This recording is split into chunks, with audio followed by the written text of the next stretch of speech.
the premier sports talk radio, it's Tony's Takes. Here we go.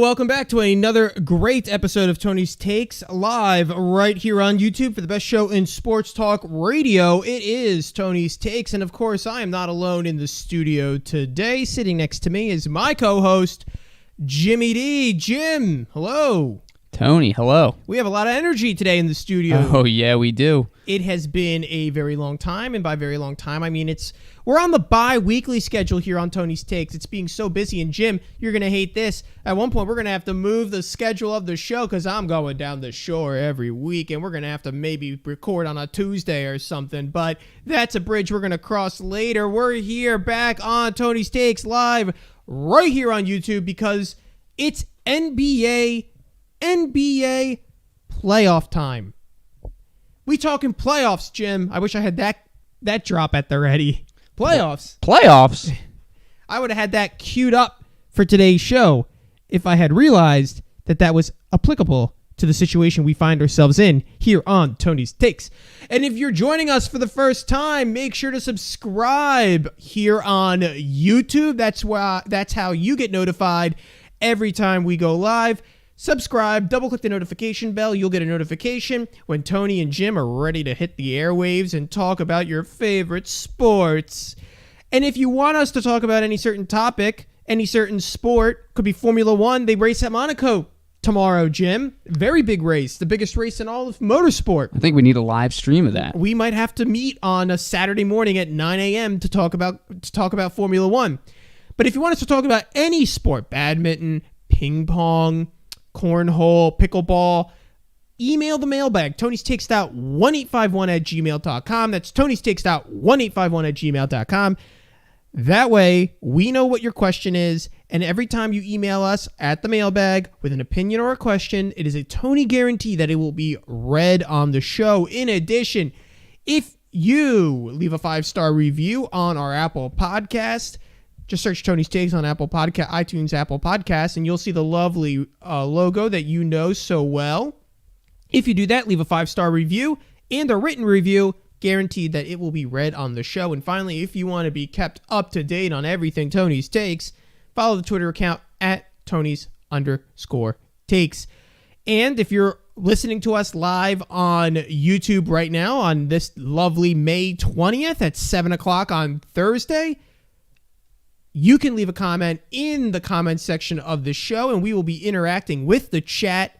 Stephen Daniels, loyal listener to the show, always in the chat immediately as the show starts, goes, about darn time you had a show, thought maybe the FCC canceled you. And John Daniels goes, is this the year?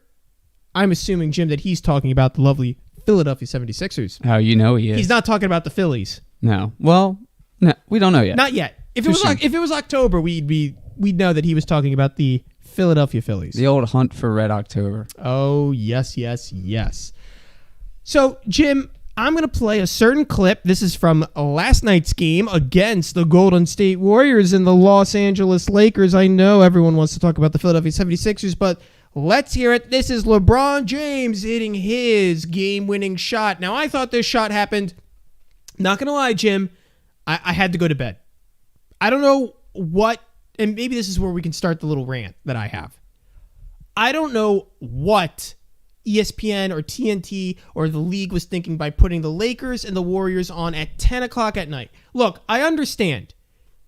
They are West Coast teams. And so the West Coast should have some form of, dibs on the game. Can I say dibs? Is that the right word? However, you still have to make the game accessible to us who have day jobs here on the East Coast. I can't stay up past 10 o'clock to watch the Lakers. It's just not feasible. It's actually quite frustrating. However, I did watch the clips, and this specific clip is of LeBron James hitting a game winner with 50 seconds to go. Here it is, LeBron James. This is the live call. If it will ever load, here it is. Pope inside. He's tied up by Green. Throws it back up top. James puts up the three. Oh, it's good! LeBron James from downtown as the shot clock expires. A desperation heave, and the Lakers are up 3. Desperation 3. Lakers up by 3. Jim, what were your thoughts on that game? Anything that jump out to you before I rant? So same thing as you. I didn't stay up, obviously. You know, we have day jobs around here. Yeah. My thought is there's a minute left in that game, and you're telling me that you got to heave up a 3. You're telling me that Steph Curry can't. I mean, a minute is so much time for Steph Curry. That's like hours for us comparative. You know. Yeah. He can hit the 3 from wherever. I mean, he's the greatest 3-point shooter of all time. He can hit it from downtown. So, I mean, why couldn't you get the job done? Why couldn't you put in an OT? Why couldn't you even won the game? A minute, he could have hit 2 threes. Yeah. Jim, keep talking because I'm trying to get this pop mic together. I just didn't really understand that, and I don't know. I just loved seeing the vulnerability of the Lakers. In the play-in game, are you kidding me? To see LeBron James, and I know that you used to love LeBron. It's kind of gone down that is out in the past. That is out the window. But the love for LeBron James is gone, Jim. Something for me. Pop mic's good. To see LeBron, I don't know, struggle to even get into the playoffs or to get the 7 seed. Now, I'm going to say this. I like that. Well, I like it. It's good for the league that that's happening. But I will say this, is that they did have injuries, right? And so that, of course, was going to happen. I guess my takeaway from this game is the fact of everything that you just said, right? It has nothing to do with LeBron James, overcoming a 5-point loss to the Warriors or overcoming the Warriors, period. It's the thing that got me was what you just said. There's 50 seconds left. And the media comes out there and goes, LeBron James hits the game winner. Oh, thank you, LeBron. You hit the game winner with only a minute to go. And sure, I mean, we can all look at Steph Curry and go, why aren't you hitting the game winner? You have a full minute to run some form of offense and get some form of scoring going as a team. But to say that LeBron James won the game with a minute, with the way that ESPN sent a notification to my phone, LeBron James had hurled up a 3 from across the court with only 2 seconds to go, and it's LeBron time, baby, and we got to look after our guy as he hits the game winner. Now look, fans of Tony's Takes, you're probably thinking, Tony, you're being harsh on the guy. He hit a big 3 in a play-in game in the NBA in the 9th and 10th seed, the first of its kind. LeBron James is already making history. He's the first of his kind to hit a game winner in the transitional, once-in-a-lifetime play-in NBA game. Great. Don't send a notification to my phone as if he had just hit the game-winning Game 7, 2 seconds left, NBA Finals play. And if you watch the game, Steph Curry outplayed LeBron James. Steph Curry had 37 points on a team that is way more injured than anything the Lakers have. Yeah, the Lakers have injuries, but Klay Thompson off the roster is the same as if Anthony Davis wasn't there to help out LeBron. That's the kind of player that Klay Thompson is. They're game changers. Those it's two, a little game changer. Yeah, they changed the whole team, and just having that insurgence of talent. I mean it doesn't even. I don't even think with a 3-point game with LeBron hitting that 3-point buzzer beater, I don't think it even would have mattered if Klay Thompson's out there. And throw in AD with him. I still think you have the Splash Brothers out there. It's going to be tough for the Lakers with AD to stop them. AD's not going to come out and help on the perimeter. He doesn't change that game for the Lakers. Jim, you know what I was talking about, and we're going to transition away from that Lakers game. I just thought, I wanted to just say, whatever, credit to LeBron. I mean, it doesn't matter at this point. I'm so soured on him just because he was after the game. What does he say? I could barely. I was seeing 3 rims. I was hitting the eye. Just like that just drives me away from wanting him to win. That just makes me not want to root for him. Yeah, I think the tides are turning on LeBron quite a bit. I think I get that sense from a lot of people. A lot of people who would be in his corner that I know definitely have soured on him because of that rhetoric. It's not even the political stuff. Sure, I would disagree with LeBron on a lot of political matters, and I personally don't like when athletes talk about politics to the extent that we find ourselves. We've gone past the, this person has his own unique opinion. Now it's almost propaganda. But that's not even what turns me off from LeBron. It's that the antics of he's got to somehow make the angle where he's the greatest of all time because he got hit in the eye. Like, is this his attempt to be the flu game? I mean, if it is, it's a very bad attempt. I don't know. I think that so much of his career has been shadowed by the question of, is he better than MJ? That it has driven him insane. Yeah, or you'll never reach that. It's an unreachable goal to finally hit that status of MJ. Correct. MJ never wanted to be as good as someone. He wanted to just straight up be the best, and didn't even think that there was a person that he could compare himself to go after. He just went out there and played the game better than anybody. Right. And that's what LeBron needs to do. He needs to just stop his antics and just play the game. Go win the NBA championship at how old? 36? 37? Yeah, 37. If you go do that, then I don't know. There's the question, Then you get to go into that realm. But right now, I can't deal with the antics. We're in a play-in game. A play-in game. Play, not play off. Play in. Yeah. What are we talking about? I know what we're talking about. A whole lot of nothing. It's a nothing burger. And I was rooting for Steph Curry to beat him because it would just been so funny because Steph has dragged this team across the finish line almost to the point of he's taken them to the highest point of which this roster could ever be dragged. Steph Curry is so good. Now, I'm not saying LeBron doesn't do this. LeBron does this with players too. But Steph Curry was so good last night. He made Andrew Wiggins look like a viable wing. He made Andrew Wiggins look like Kevin Durant. Sure. I mean, if you watch the beginning of the game, Andrew Wiggins hits the first 4 threes. Tony, let's rewind to the beginning of the season, right? We get off of that COVID bubble championship. Everybody thinks, okay, Lakers heavy favorite again. Golden State, they get the Klay Thompson injury news, and everybody's like, Golden State? Gone. No way. Yep. No way they're making the playoffs. So now you have Golden State that's fought their way to a play-in game, and the Lakers have fallen. They have fallen off their throne down to a play-in game. And for context, they are complaining a lot. They are really complaining to the media. LeBron James is saying playing game's dumb. He's the face of the NBA, and this is what he's saying. Oh, it's so stupid. Yeah. No, it's dumb to come out and hurt the image of the league. You're the number one player. You can't go out there complaining about the league that's fed you, that has made you this popular. It's like whoever loses their crown, they were just at the top for so long, and once they lose the crown, they just want to complain because they're not there anymore. Yeah, and we're not even doubting that LeBron James could win an NBA title this year. I think everyone, anyone who was intelligent, had understood that the Lakers had a legitimate shot to come back and do something like win the NBA Finals back-to-back.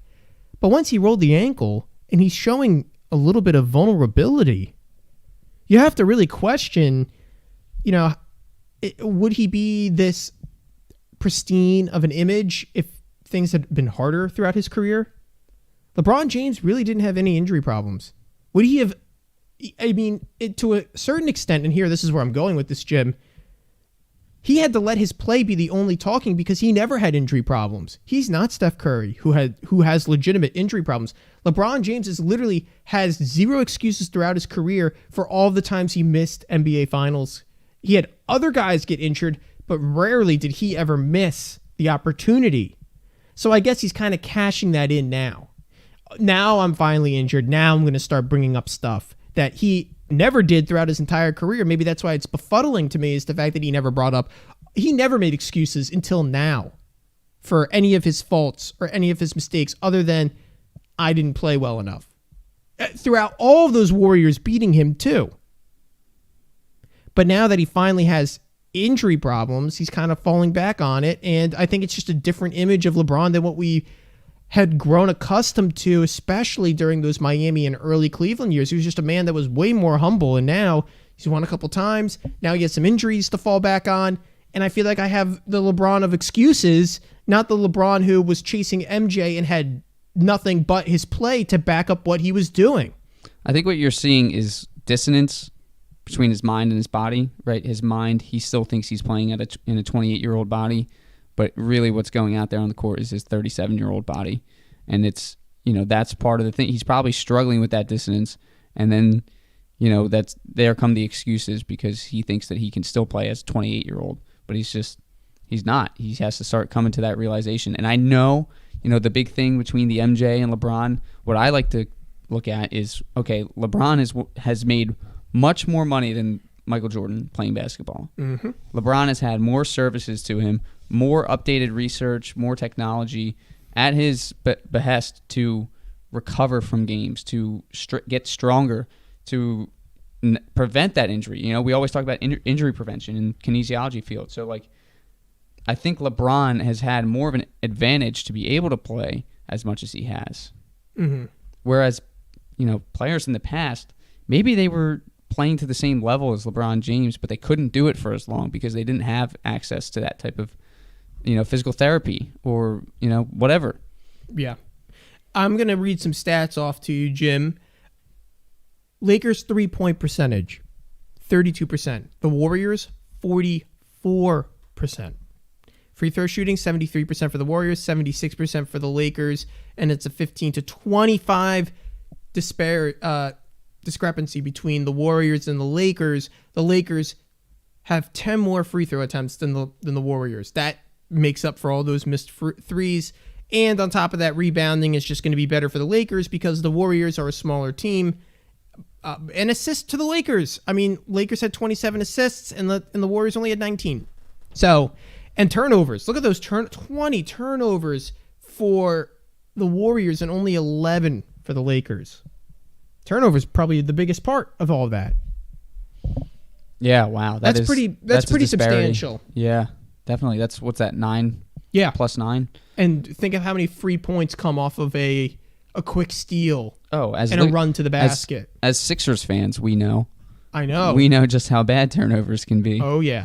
And that was I always wanted the Sixers, as a team who, prior to this season, could really struggle to manufacture offense. And it was like, well, can you be more like the 2011 Heat where they didn't, they were good, but it was a little clunky compared to the Spurs and the Mavericks.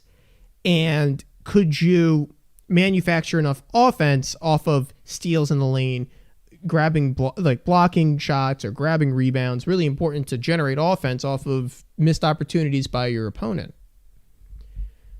So, that just speaks to the fact of, you got to give the Lakers some credit. They do play good defense, and it is well known that their defense is second best in the league. Sure, let's look at, they probably carried over from that Miami Heat NBA final series. I thought their defense was spectacular, and they really caused some issues for that Heat team that I was riding so high at that time.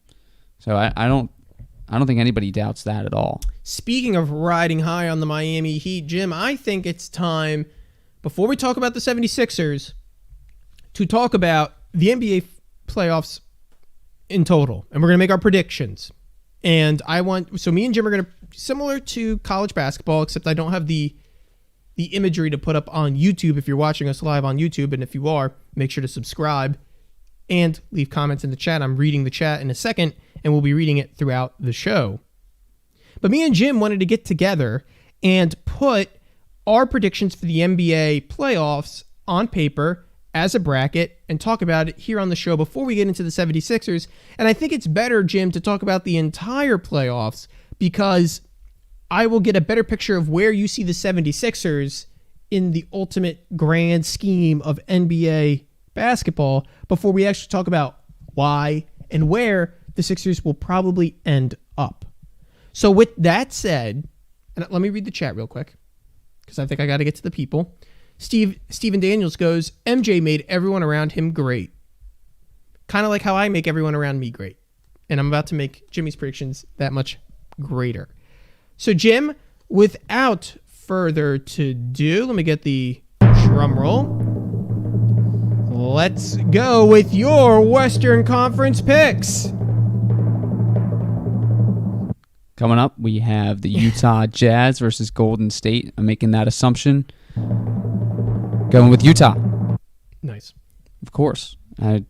We just talked about how the Golden State Warriors they're not the best roster, right? It's mostly Steph Curry leading them. Mm-hmm. And the Jazz have just been phenomenal Jazz are number the whole one. Season. Yeah. And look how small the Warriors are, and look how big the Jazz are. That's something that's very scary for the Warriors. Okay, continue. So we're going to go with the Clippers and the Mavericks, and I'm going with the Mavericks over the Clippers. Okay. Next is Denver and Portland. We're going with Denver. Okay. Even though I know with the Murray injury and everything, I still feel like they have the MVP on their team, and he's going to at least make it through one round. Phoenix and the Los Angeles Lakers. I love the Suns. You know I do, Tony, so I'm going to go with Phoenix. Okay. We're going to go back to the top of the Western Conference Finals. So for Jim and his picks, he has Utah versus the Los Angeles Clippers. No, Dallas versus the Mavericks. He has Utah versus the Dallas Mavericks. I'm going with Utah. Utah. Okay. Next, Jimmy has Denver versus Phoenix. Going with Phoenix. You know I love the Suns. Dario, the homie. The homie. Oh, remember when that was a thing in Philadelphia radio? Oh, I miss it. Okay, so now you will have the Utah Jazz and the Phoenix Suns in your Western Conference Finals. Yeah, the NBA can be kind of boring sometimes. You will have the 1 and the 2 in the semis or in the finals, Western Conference Finals. So I'm actually going to go with the Jazz over the Suns. I hate to do it, but you're going with a number 1. I'd love to see Gobert in the finals. Okay. Why would you want to see? Okay, I'm just gonna ignore that comment. There's one reason. There's one reason. He's French? No. I'll explain when we get to the Eastern. Oh yes, please explain. Oh, you want him to face Embiid? Are you kidding me? I know what you want. Philly versus Washington. This is the number 1 seed versus. Oh, and for folks at home who are really attuned to the NBA, me and Jim have made the assumption that Washington is the 8th seed and that Golden State is the 8th seed. Because the Lakers won last night, they get to be the 7, and Boston beat Washington, so they get to be the 7 seed. Yeah. So we have Washington versus Indiana. Right. So Jimmy is assuming that Washington is beating the Pacers tonight. I went along with it. I think there's a case to be made that the Pacers will win tonight. I agree too. Yeah. At least cover. I was talking to former producer Sean P. and Tommy Higley about this. I have a feeling that the Pacers cover, but not the point. We'll talk about odds later. We'll talk about tonight's games odds after this. But those were our assumptions, and I think we need to clarify that before we go any further. So, good to know. So, Jimmy, you have Philly versus Washington. I'm going to assume that you have the 76ers beating the Washington Wizards. Oh, you know it. Yeah, there's no way we lose to Bradley Beal. And it's in division, which I like. I love that first round in division. Just knock them out. Yep. Right away. Atlanta versus the New York Knicks. Now, this one's a tough one. But I'm interested to see. Who do you have? I love the way that the Knicks have been playing towards the second half of the season, so I'm going to take them over Atlanta. Yep. And I know it could be a toss-up between those two teams because I like both of them a lot. Yes, 100% agree. I disagree with you, but we'll get to my picks later. All right.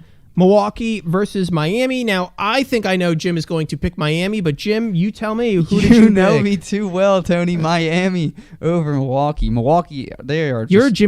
Hold on, just stop. You're a Jimmy Butler guy through and through. Oh, he's a killer. You need the killer instinct. And also, I think Milwaukee, they are just playoff fakers every year. That would be so devastating if Milwaukee lost in the first round. And that's a tough draw. That is a tough draw for the first round. I'm predicting chaos in Milwaukee after the playoffs. The East is going to be chaotic. Oh, yeah. Continue. Now, Brooklyn versus Boston. I have a feeling that we will not be seeing the Boston Celtics in the playoffs because Brooklyn is definitely going to destroy them. Yeah, Boston is a mess of a team. Philadelphia versus Atlanta. Oh, Philadelphia versus New York. I have Atlanta. That's all right. I have Philly winning. Okay.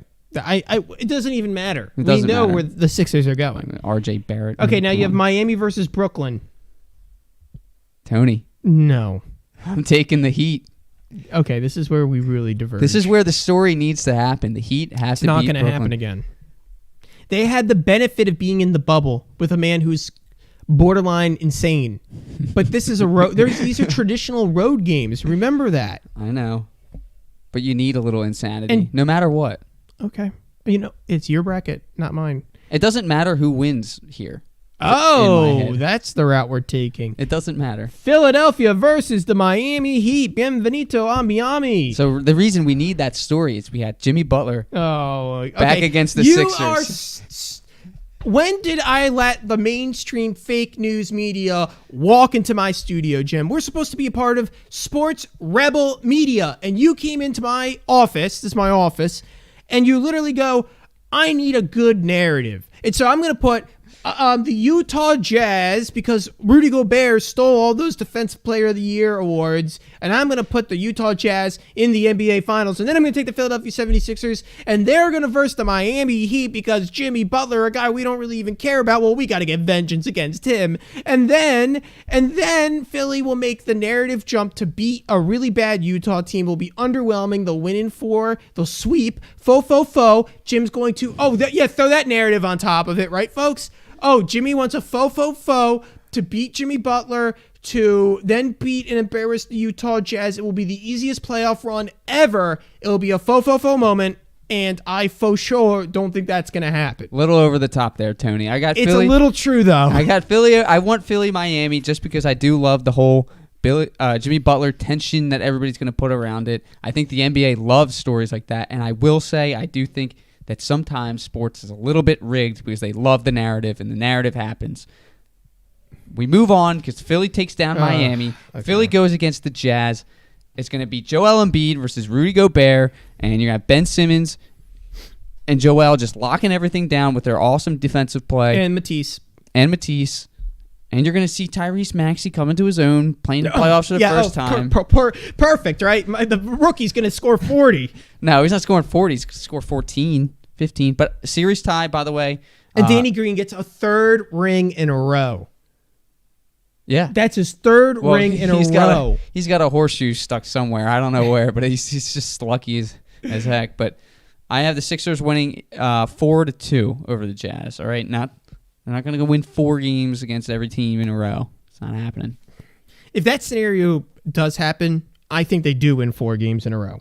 I mean, 4 series in a row with 4 games. Wow. Okay. Fantasyland is gone. No more. Now it's Tony's time. Tony's going to make the right prediction. As Jimmy leaves the studio, he's probably got to go get a cup of coffee. For my first game, it is the Utah Jazz versus the Golden State Warriors. I have the Golden State Warriors beating the Utah Jazz. I think that Utah is a fraudulent team. They always have been, always will be. They've never won an NBA title, I believe. And it's just like the year of the mailman, or the years of the mailman. I think that they choke and Golden State wins. If they're a smaller team, they play different. Steph Curry can draw Rudy Gobert out. I really think that the Warriors have a chance to win a series, and if it is, it's against the 1 seed. Adds to chaos, adds to everything that people want to see. Clippers versus Dallas. Clippers have a distinct advantage over Dallas. They're going to take Paul George and Kawhi Leonard, double team Luka, and Clippers win. Denver versus Portland. I have Denver winning. I don't think that's too much of a stretch, and I don't really want to discuss it. Phoenix versus the Lakers. I have the Lakers beating Phoenix. Jim, this is unfortunate. This is the one that I didn't want to write down, but I did because it's LeBron James and Anthony Davis, and I think that they can still beat Phoenix. Chris Paul is a little bit of a choker. He has a history of choking in the playoffs, and so I'm going to ride with LeBron, and I think the Lakers beat the Phoenix Suns. Now we have Golden State versus the Clippers. I have the Clippers beating Golden State. Unlike the Clippers of last year, the Clippers of this year will actually win more than one playoff round. Next, I have Denver versus the Lakers. I have the Denver Nuggets beating the Los Angeles Lakers. I think Jokic will prove that he is going to win MVP, and he's going to prove that he deserves it. and he's going to beat the Lakers. They have home court advantage. They have the altitude on their side. And if Jamal Murray was there, it would have been even more of a done deal. Then I have the Clippers versus Denver. I have Denver beating the Clippers. I think the Clippers absolutely choke. It will be absolutely funny. Lakers fans will troll them, even though the Lakers have been kicked out of the playoffs. And we have Nikola Jokic in the NBA Finals, a center finally taking a team to the NBA Finals. The center has returned in the NBA, and this will prove it. Okay, now in the East. I have Philadelphia beating Washington. I have Atlanta beating the New York Knicks. I have Milwaukee beating Miami, much to Jimmy's chagrin. And I have the Brooklyn Nets beating the Boston Celtics. That one is an easy one, and one that I bring much joy in putting down after the Celtics had crushed the Philadelphia 76ers last summer and sent us packing in the first round. I have the Philadelphia Phillies. I have the Philadelphia Phillies beating, Philadelphia 76ers beating Atlanta. That one's easy. I have Brooklyn beating Milwaukee. That one's easy, but it's going to go 7. That series is going to go for 7 games. Then I have Philly versus Brooklyn. I have Philly beating Brooklyn. I think the defense of Matisse, the defense of Ben Simmons, and the defense of Joel Embiid is enough to get the 76ers over the hump. It is a harder way to get to the NBA Finals than the picture that Jim had painted, but if it happens, it will be hard fought and well won. Philadelphia would have beaten a Brooklyn team that it was just coming off a 7-game hard-fought series with Milwaukee, and they'll play another 6-7 hard-fought series against the Brooklyn Nets. However, Philadelphia, a fresher, better team defensively, will come out on top. This means, Jim, that there is finally a matchup between two teams driven by the center position. Now, you also had a similar situation by putting the Utah Jazz in the finals, but Nikola Jokic, the MVP, Joel Embiid, the should have been MVP, two guys who actually dominate the ball as centers, not like Rudy Gobert, who stands there and does nothing, who just stands there and waits for guys to throw him the ball or lob it to him for a dunk. These two centers who actually facilitate the offense on their team will be in the NBA Finals, and your 76ers are going to be walking down Broad Street after they sweep the Denver Nuggets. Whoa, the sweep on the Nuggets. I don't think so. I do like the scenario of Jokic and Embiid. I have no qualms with that. I think we both get to a similar, reasoning as to why our teams are there, but it's just I just see different scenarios playing out. That's all. And I think that we both like the Sixers to win it all for a good reason, not just because we're fans, but because they do seem to be the best team in the NBA.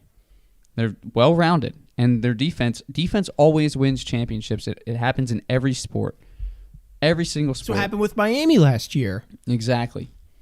I don't see any scenario where the Sixers lose to the Nets. They don't scare me. Everybody always, throughout the season, have been saying, "Oh, Brooklyn." And then they have too many injury problems. They signed Blake Griffin, and I'm supposed to be afraid of that? They have too many injury problems. James Harden is unpredictable still.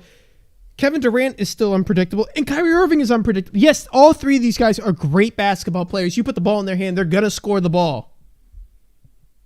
But I got to reward, and I got to have some faith that the team that has played together all season long, that has a little bit of synergy, they never got rid of anyone at the trade deadline. They have stayed together. They added people, but they did not subtract from the synergy of the team.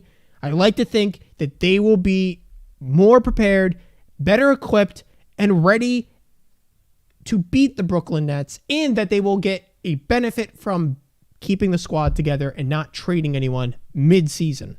Yeah. I think that's really important. I think things also have when you have to win a championship, things have to come and align themselves. You have to get some luck. Yeah, luck has to come your way, and I do think that Morey has kind of manufactured his own luck, and I do think that getting Doc and Morey were things that probably were unlikely to happen before the season started, or before we got into the swing of the next season, and they did happen. And then also having George Hill come late in the season, I think that was a great addition. And it's like you said, it's somebody that doesn't subtract from the synergy of the team. And he's an older player that can kind of just mesh right in, and I think that that's going to help well into the playoffs. I mean, when you have somebody that's been in the league that long, we've been looking for that mentor feel. We thought Jimmy Butler was the type of guy that would kind of mentor the young guys. And, now I think Embiid's kind of stepping into his own role. And I think that Hill just provides a little bit more of that for Embiid. I was at the game. Jim, I didn't even see you after I went to the game last. I went and saw Zion. Oh, yeah. He did not play. I went there and they literally, he had broken his finger. And they announced an hour before the game that he was done for the season. I forgot that we didn't have an episode. I hate when that happens, though. After that.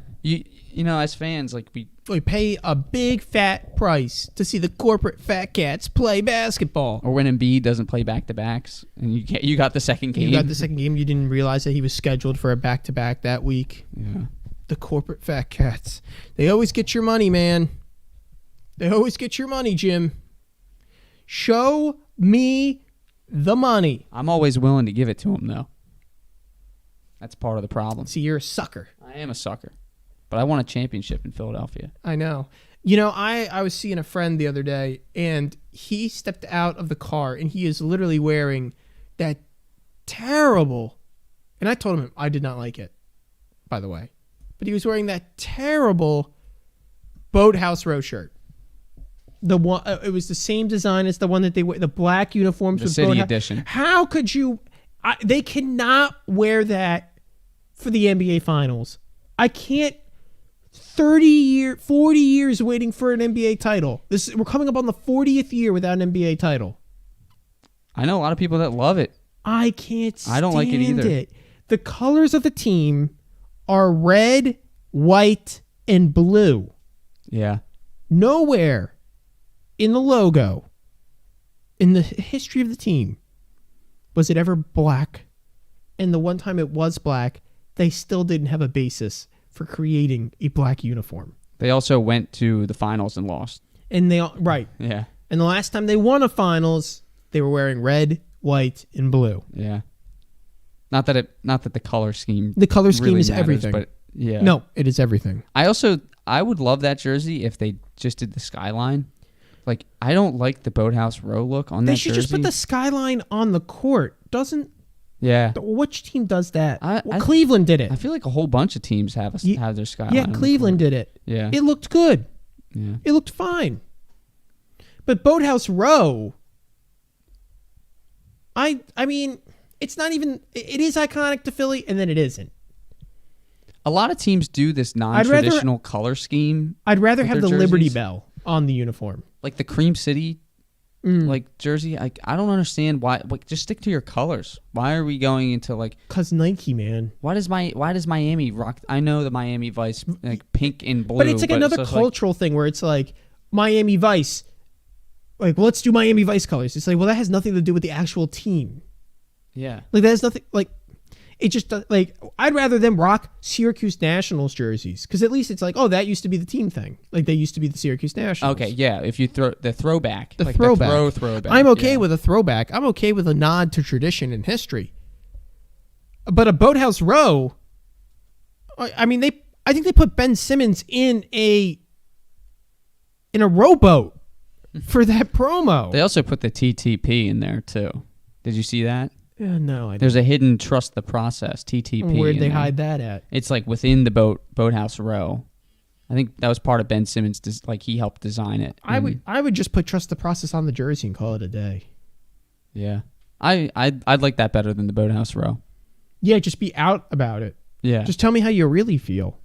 And then have Sam Hinkie ring the bell. Yeah, and then we invite Sam Hinkie. Oh, Sam Hinkie has to be there if they go to the NBA Finals.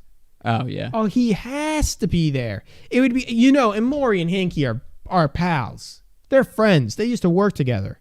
There's no doubt in my mind that he's in the building for the finals. Yeah. He built that team. I hope he gets a ring when it happens. There will be a push. We can start the push here if we want. Sure. We got Lazed in the chat.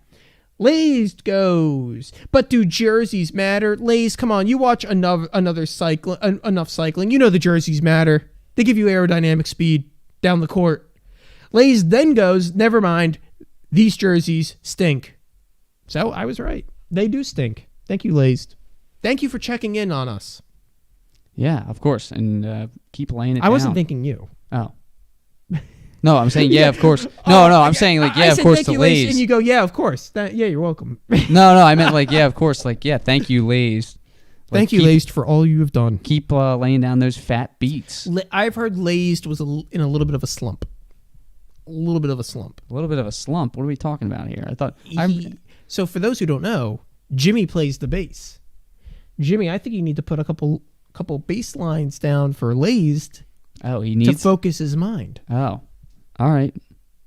Call me up anytime, Lays. Yeah, I think he prefers email. I'll do it coronavirus style. I'll lay it down, record it at home. Jimmy, I have a problem. Send it to you. We're going to keep talking. So we all are, before we change the subject, we're all in agreement about this Philadelphia 76ers, right? Yeah, the jerseys suck and they need to just play in the red, white, and blue. And they're going to win the championship. Oh, yeah. That other fact. I have one question for you, though, regarding the Sixers. Mm-hmm. Do we have a legitimate 7-game series or 6-game series where Joel Embiid and Ben Simmons actually play the entire time? Because for the whole season, I don't think that they've put together 7 games in a row. Yes, they will have to. Okay. They will have to. Because injuries is the only thing that bothers me about the Sixers. Oh, yeah, no, trust me. I think the injuries could easily happen. I'm not saying it won't. But if they want to win, they have to play together.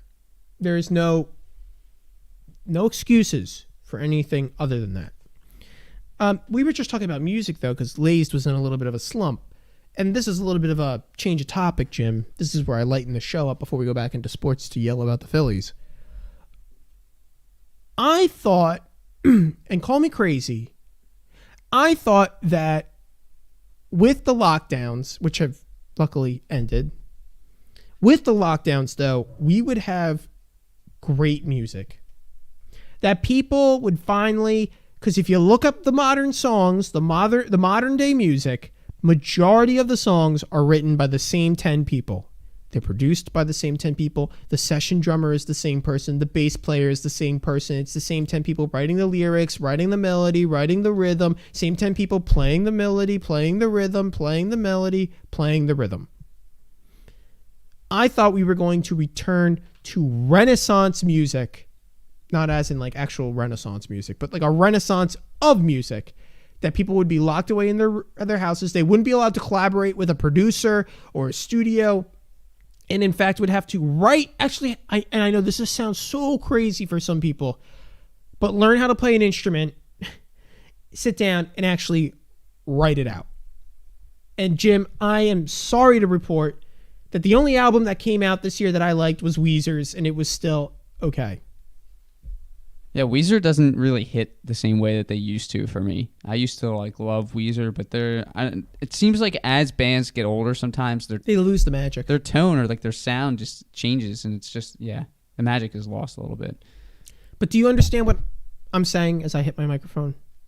I don't think I listened to like really any new albums for 2020, and that's a problem. The new Kings of Leon album was okay for me.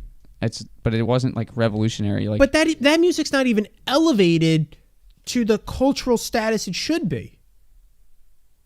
You don't get name one rock band who's coming out with new stuff that's relevant. Maybe Greta Van Fleet, and I don't even think they're that good. No, yeah, I don't. I mean, Greta Van Fleet. Greta Van Fleet is the only rock band that is being played on the radio when a new release comes out. People are actually excited for it. Sure, that's what I'm saying. Sure, yeah, and I feel like their whole thing was like, oh, we sound like Led Zeppelin. We sound like the lead singer sounds like Robert Plant. So once that kind of fizzled out, there was like nothing left with them. No, I wish I could play some music here because I want to illustrate that to the fans, but I don't have the copyright.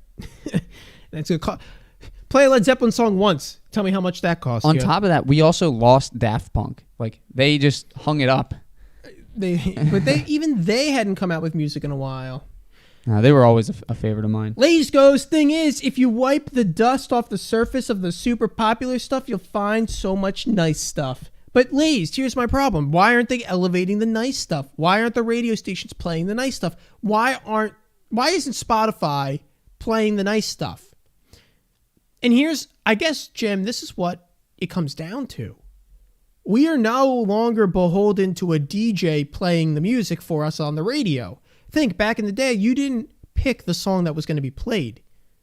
You allowed a DJ who was almost like the sommelier of music to sample, meet the artist, pick the song, and play it. And if he thought it was good, you would hear it. But instead now we have this aggregate system where you play it on Spotify and other people listen to it, and it's just whoever listens to it the most gets ranked the top. And sometimes, if you don't cultivate your palate for music and you just let the masses run wild on their selection of choice, they come back with something that's terrible. Am I crazy? I don't think you're crazy. They almost need to be told what to listen to at first, initially. And I think that's our problem. Lazed is right. There are good musicians out there, but we don't have the DJs or the middleman to push the good music on us. Rather, we get to just search and find our own, and these algorithms put certain artists at the top of the charts, and then people just go I'm just going to go to number one charts, and they listen to some overproduced song. Yeah, like Dua Lipa.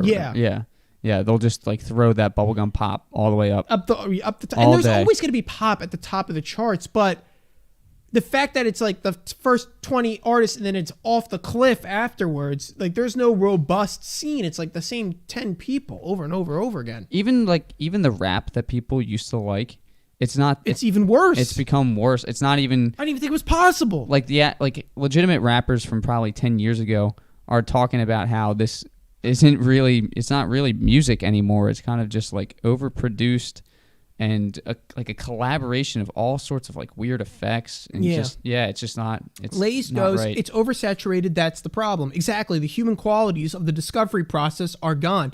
We thought that by allowing people to search for their own music, we would find those unique players. But all that has happened is people have conformed behind like average because not everyone has you've met that friend. Everyone has that friend who he loves Uncle Kracker a little too much. And you're like, why you listen to Uncle Kracker so much? Oh, that he had that one good song. It's like, there's other music. Listen to something that's different. The last thing we need is like AC/DC and like Paul McCartney coming out with a new album in 2020. Right. Where is our generation's next Jim, musician? we do not have a generational sound. The music sounds the same. The popular music, right? I understand Laze's point. I'm going to hit it over the head one more time. There are great artists out there, and it's a shame that we can't even elevate them because we are sitting with the same sound for the last 20 years. Katy Perry 10 years ago sounds like Britney Spears 20 years ago sounds like Dua Lipa now. Even the pop didn't change. At least Madonna sounds different than Britney Spears a little bit. At least Michael Jackson was a pop song that was different than Justin Timberlake. But now we get the same song over and over and over again, and our generation truly doesn't have a sound. You can call it trap music, but I don't want to be associated. If anything, I guess it just reflects how chaotic these times are. Listen to this trap music. It's random sounds, random noises. It's a cacophony of annoyance put together, and you're told to like it. It's almost reflective of the situation we find ourselves in. We live in this crazy time, chaotic time, and the music reflects it. It's just randomness. There's no structure. There's no beauty. There's no objective truth to it. There's no objective beauty.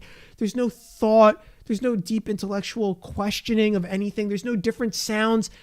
Why isn't someone... I was listening to Graceland by Paul Simon.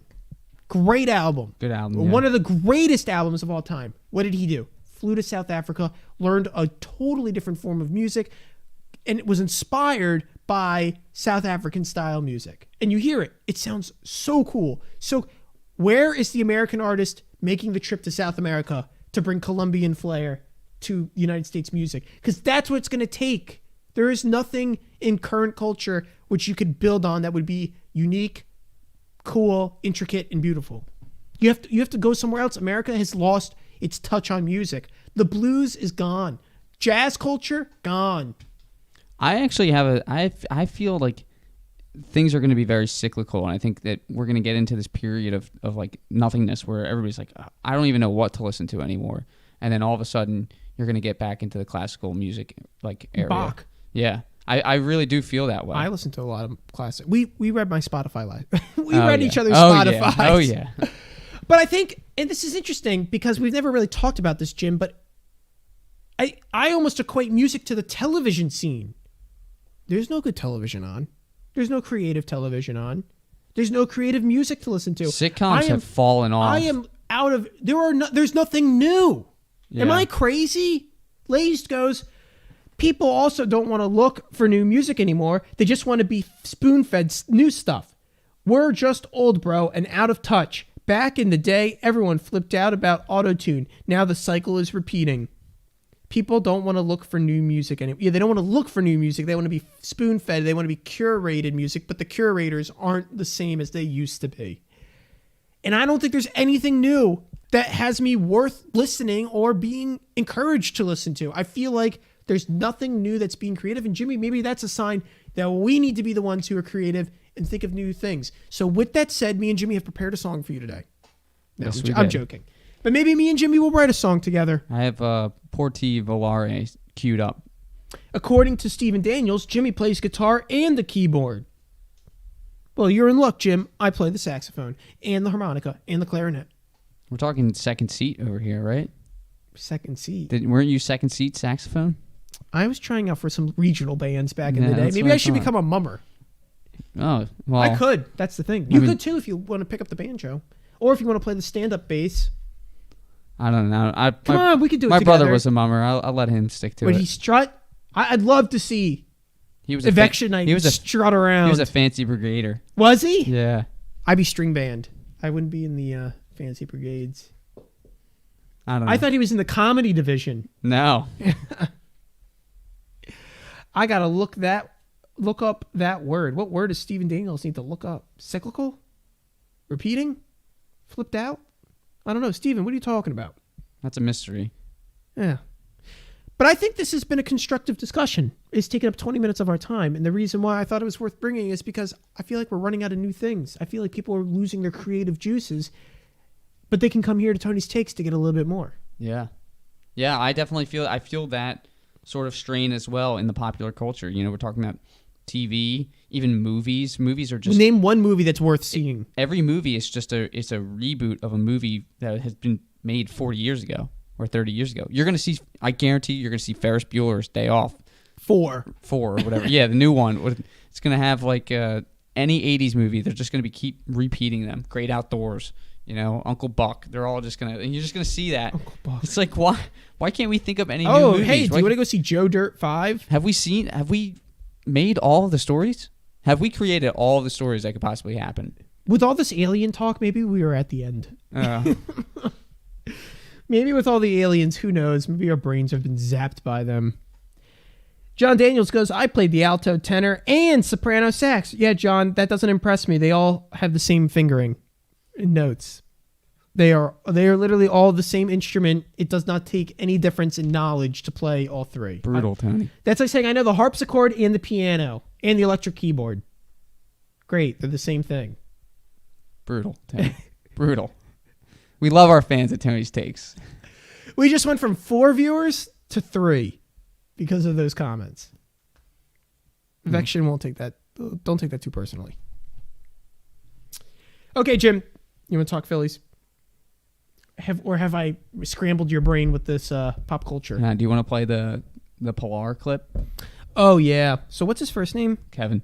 Kevin Pillar got drilled in the face the other night. And I had seen this video prior to you sending it to me, but I didn't know why his face was all messed up.